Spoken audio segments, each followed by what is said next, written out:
Finally আমিও এই viral আইসক্রিমটা ট্রাই করলাম। এখন তো এই আইসক্রিমটা পুরো ইনস্টাগ্রাম অ্যান্ড ফেসবুক জুড়ে প্রচণ্ড ট্রেন্ডিং। তো আমিও ভাবলাম যে আমি কেন ট্রাই করব না।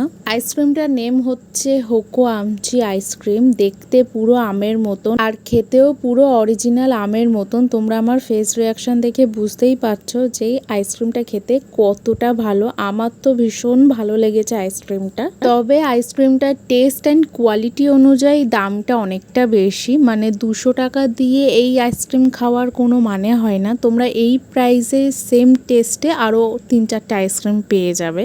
এটার টেস্টটা একটু আলাদা, তাই জন্য মেবি প্রাইসটা বেশি। বাট আমি তো আর এই আইসক্রিমটা দ্বিতীয়বার ট্রাই করছি না, কারণ 200 টাকা দিয়ে আবার আইসক্রিমটা খাওয়ার কোনো মানে হয় না। আমি এই আইসক্রিমটা ফ্লিপকার্ট মিনিট থেকে অর্ডার করেছি। তোমরা ফ্লিপকার্ট মিনিট অ্যান্ড ব্লিঙ্কিটে অ্যাভেলেবেল পেয়ে যাবে এই আইসক্রিমটা। তোমরা চাইলে একবার ট্রাই করতেই পারো। কোয়ালিটি কিন্তু একদম 100 আউট অফ 100। এই ছিল আমার আজকে এই আইসক্রিমটাকে নিয়ে একটা ছোট্ট রিভিউ। তোমরা কারা কারা এই আইসক্রিমটা ট্রাই করেছো অবশ্যই জানিও, আর কারা ট্রাই করতে চলেছো সেটাও জানিও। চলো টাটা।